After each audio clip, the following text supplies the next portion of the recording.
House of the Dragon, the eagerly awaited prequel to HBO's enormous success, Game of Thrones, has finally debuted. The story takes place 172 years before Daenerys Targaryen was born, when dragons and their Targaryen riders ruled over Westeros. House of the Dragon dives right into the opulent with a much bigger budget and fanfare than Game of Thrones did when it debuted in 2011, without forsaking the politics, violence, and scheming that the majority of GOT viewers love to witness. HBO's House of the Dragon premiered last week and broke viewing records. The first episode of the drama series, titled The Heirs of the Dragon, has received about 10 million views, among HBO's biggest premieres. Fans of Game of Thrones, the show that came before House of the Dragon, could not have been more pleased with the first episode's promises. The game's players have all been appropriately presented. They are gradually put in their proper positions in the second episode, The Rogue Prince. Welcome to Story Theorist. Today, we will talk about House of the Dragon episodes 1 and 2. We will give you a breakdown, review, Easter eggs, and explain the ending. Are you ready for our mind-blowing review, breakdown, twists, and theories? Be aware, spoilers ahead. So sit back, relax, and enjoy. House of the Dragon, Season 1, Episode 1. When King Heirs chooses Princess Rhaenys over the younger Viserys, he completely initiates the patriarchal cycle that Daenerys dedicated her life to destroying in Game of Thrones. Rhaenys weds Lord Corlys Velaryon, who goes on to hold a prominent position on King Viserys' console. As a result, Princess Rhaenys is dubbed the Queen That Never Was. The cause is clear. Westeros has never had a queen, and it never will. It goes without saying that Rhaenys will continue to retain a good deal of bitterness. Then in the 9th year of his rule, Viserys is a rather successful monarch, although continuing to have heir issues. However, it wasn't for lack of trying. Viserys and Aemma, his queen, are fatherless. Aemma has experienced many miscarriages that ended in tragedy. Rhaenyra, their daughter, who is the sole living member of their family, has always loved to ride her dragon. Viserys, who sincerely loves his daughter, feels forced to ignore the female heir and longs for a boy, just like Jaehaerys did before him. Viserys places all of his hope in Aemma being pregnant once more. Daemon, Viserys' brother, is revealed to be vicious and ambitious. Otto Hightower, the Hand of the King particularly, criticizes him vehemently for his use of severe violence when commanding the city's watch to put an end to crimes. Daemon and Otto have never been in love. However, Viserys does not dislike Daemon. He is affectionate with his brother, on the contrary. Daemon displays his skill as a fighter at the tournament held to honor the birth of the king's son and heir. He appeared to be on his way to winning the competition after trouncing many knights in the joust. Sir Criston Cole, a youthful knight from the less well-known House Cole, defeats him instead. Episode 1 ending explained. Queen Aemma experiences labor problems during the tournament. King Viserys is given the difficult decision of deciding between his wife and kid. He resolves to sacrifice Aemma in order to produce a son.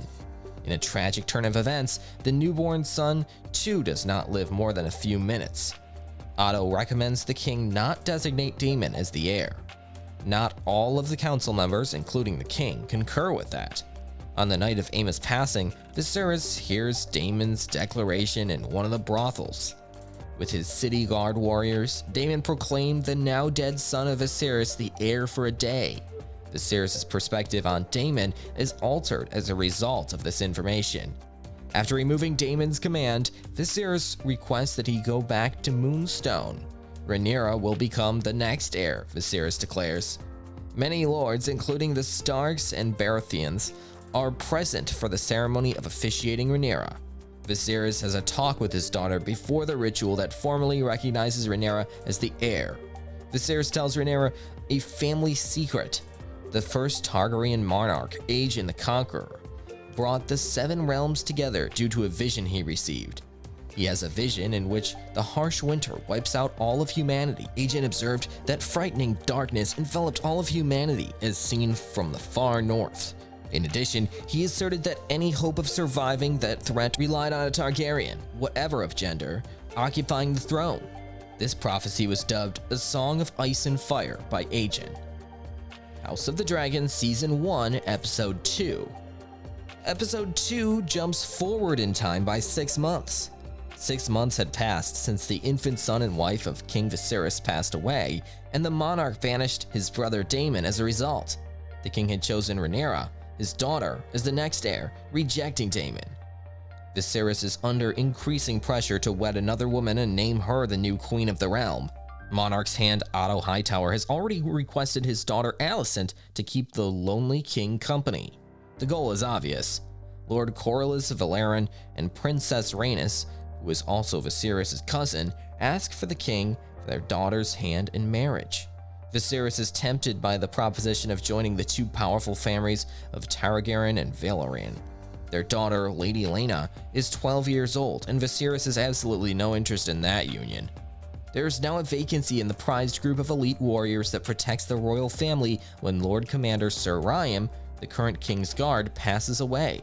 Sir Harold, the new Lord Commander of King's Guard, notifies the Sparse Council that he has chosen a few applicants for the role.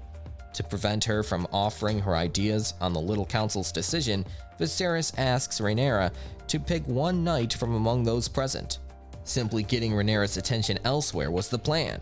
Rhaenyra, though, does maintain her involvement in the situation. She chooses Sir Criston Cole, the knight who vanquished Daemon in the joust, as the next member, despite resistance from Otto and Sir Harold, because Sir Criston is not the highest born. When Daemon Targaryen celebrated the death of his young nephew, his brother eventually gave him the boot. After 6 months, King Viserys has not accepted Daemon as his heir, but at this time, he had invaded and taken control of Dragonstone, the Targaryens' ancient home. He has amassed a force of a city watchmen who are still devoted to Daemon as a result of the latter's previous position as a city commander. All of these have mostly been ignored by Viserys, thus Daemon steps up his antagonistic behavior.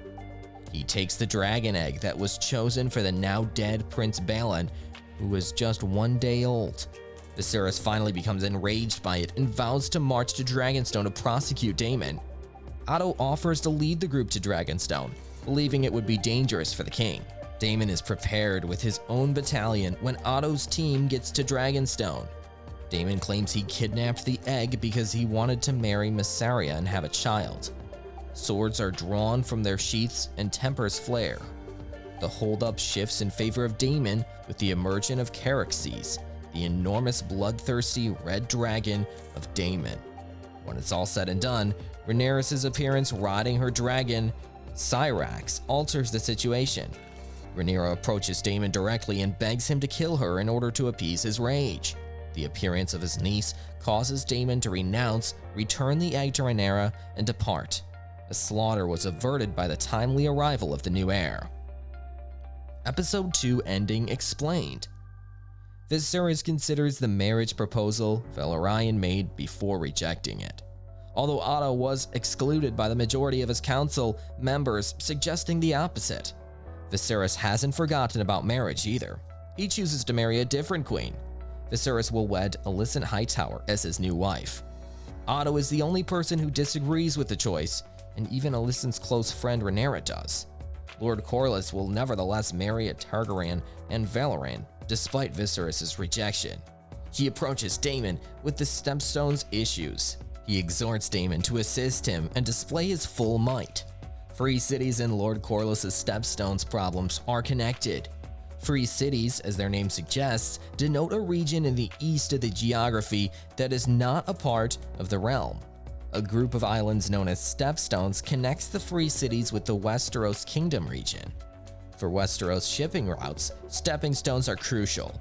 Lord Corlys, commander of the royal fleet, is understandably anxious about the commotion caused by Crabfeeder near Stepstones. It is revealed that Crabfeeder is a violent gang leader who feeds the live crabs of merchants. Assuming the elites of the free cities and support Crabfeeder and not wanting to start an open war with them, King Viserys has mostly disregarded this. With Daemon by his side, it appears that Lord Corlys will resolve the situation on his own. The possibilities offered by Crabfeeder thus far are quite interesting. He might turn out to be the next Khal Drogo, an unreliable danger. The Night King from this tale might also be him. The quite gripping premiere episode titled The Heirs of the Dragon, directed by Game of Thrones alum Miguel Sapochnik, succeeds in the enormous task of living up to anticipation created by its predecessor and keeping us eagerly anticipating the following episodes. The different facets on which House of the Dragon has begun to study the fans of Game of Thrones. The anxiety is increased by this episode's seeming lack of action. There will undoubtedly be episodes following the action-packed pilot that build to the political complexities.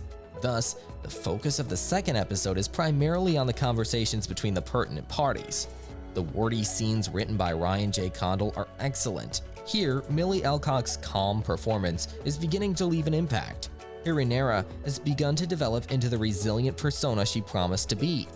The episode's high point is her seamless transformation from heartbreakingly fragile to a sure-footed dragon rider who pins Daemon to the ground.